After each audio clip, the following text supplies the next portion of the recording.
And this gets back to what we were talking about earlier. Brian Daboll, offensive coordinator, because the head coach is a defensive guy. Daboll does great with Josh Allen. Daboll's ship comes in, even though that ship may be sinking in year 2. And now Ken Dorsey is struggling on the fly, learn the job. Can he do it? Only so many chances per year. And something still is off. Yes, they won on Sunday night. Can you imagine the panic if they hadn't? But something is still off, Myles, with the Buffalo offense. I think there is something off about the Buffalo offense, yes, and I will concede that point. And they didn't look good against the Jaguars, but I think the Jaguars game is a bigger game than this one, because if there is anybody who understands the personnel and the scheme of Buffalo's offense, it's Brian Daboll. It's his scheme.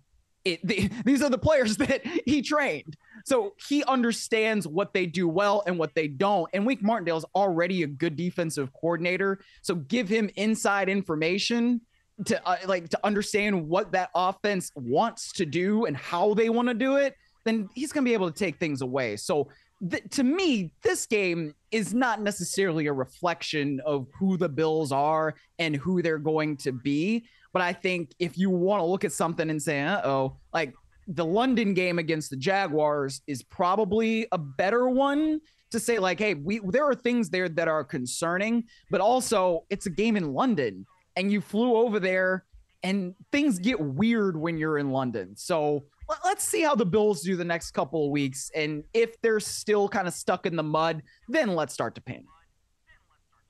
All right, so put a number on it, 1 to 10, with 10 being the highest. What is the level of panic for the Buffalo Bills offense right now? I would only give it a 4.5. I think that, especially because of the weird circumstances of the last 2 games, we've seen the Bills be really productive. I mean, they beat the brakes off the Raiders, right? I mean, like that.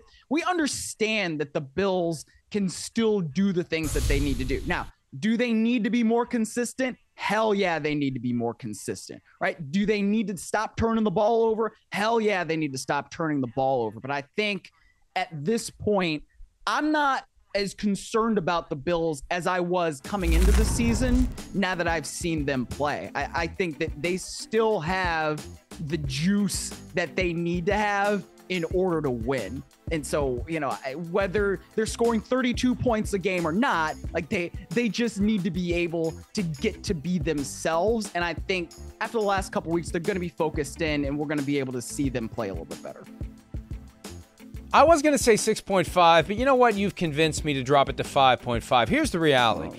After getting stunned by the Jets week 1, they had 3 tremendous games in a row. They fell off with the London game, and it very well may be. Weird stuff happens in London, especially when the team you're playing has been there for more than a week to fully acclimate, yes, and you flew over a few days before. With the Giants game, think of all the factors at play here. Brian Daboll knows the offense. Daniel Jones is missing the game. So the Bills are just viewing this as a bye. They're up. They're not up, but they've got a 15-point spread. That gets into the minds of the players.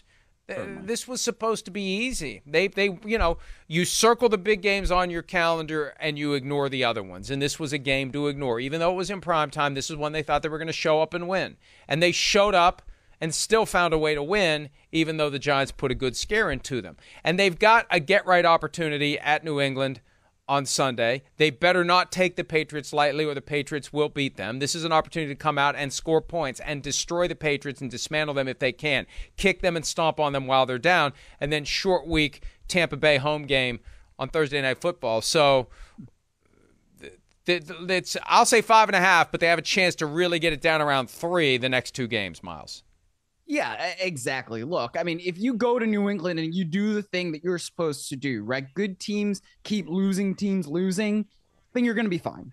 And you come back home and you play a team in Tampa Bay that's been a little better than I expected, but they still have egg on their face from playing the Detroit Lions, another really good football team, but still, like, they scored 6 points on Sunday. So they have an opportunity to right the ship over these next 2 games. 49ers injuries, and the update from Kyle Shanahan, the head coach, on Monday was Christian McCaffrey was actually literally getting his MRI when Shanahan was doing his press conference, so Shanahan didn't have to say what the results were. Hey, can we time that MRI so it's happening during the press conference? We don't have to tell anybody what the results were. And Deebo Samuel's day-to-day with his shoulder, which presumes that the MRI showed nothing negative because the x-rays were negative, which is positive. From Sunday, Trent Williams does not have a high ankle sprain. What is the panic level for 49ers injuries? They get an extra day. They're going to Minnesota, 1 to 10, 10 being the highest. What do you got? I'd say 6 because it's 3 really of their best offensive players, right? Whether you're day-to-day or not, sometimes things linger, right? We've seen that before, especially with soft tissue injuries. So Deebo Samuel, if he can't use his shoulder the way he wants to, that takes away the physicality of his game, which is part of what makes him so great. Trent Williams, if he can't move the way he needs to move, right? That's part of what makes him so great as a left tackle. He can stay in front of these really good edge rushers. If Christian McCaffrey, who's been carrying the offense, can't play, that's another pretty big thing. So I'd say 6.5 right now, and it could easily go higher if it turns out the McCaffrey injury is serious. I'm going to go even higher than that. I'm going to go 8. Here's why. Ooh. A week ago when we were crowning, and I was one of the ones putting the crown on the 49ers, dominant team, far and away the best team in the NFL. Mm-hmm. Here's the problem, and I pointed this out. The way they play makes them susceptible to injuries. It makes their key players susceptible to injury. It makes all their players, because, hey, it's great that they have a collection of guys who will roll out of bed and run into the wall. The problem is sometimes the wall wins. And if you keep running into the wall over and over and over and over and over again, something's going to happen. And when you start losing your key players, they fight for every last inch of territory instead of going down. That's just another opportunity for someone to come in and clean it up and give you a hit and twist you around, and you feel invincible until you're not. So if McCaffrey misses time, if Deebo's not himself, now Kyle Shanahan's attitude is next man up and we just keep going, but Christian McCaffrey is clearly better than whoever else they have on the depth chart. This is the ultimate rotating system where we can put anybody in, and then they get a chance to get McCaffrey last October, and they jump on it because he's clearly better than anyone else they could have. If he misses time, that changes everything. And these injuries can accumulate given the way that they play. And it's a long season, 17 games, a lot of opportunities to get guys injured, a lot of opportunities to not have key guys when those playoffs roll around. And it's just, it's refreshing because last week it's like, we're just checking the boxes here. We're playing out the string. This is the 49ers' year. This is it. We're just witnessing it. Well, now, maybe not. Maybe not after what happened in Cleveland and given these injuries going forward. Now, after they beat the Vikings 42-3 on Monday night, maybe we'll feel differently again. But it's ebbs and flows. It's highs and lows, and it's good. It's part of the journey. We're getting there. We're a third of the way through the regular season, and we'll see how it all plays out. Before you know it, we'll be covering the 2023-24 playoffs. Hi, it's Mike Florio. Thanks for watching PFT on YouTube. Hit subscribe for the latest news and analysis from Pro Football Talk.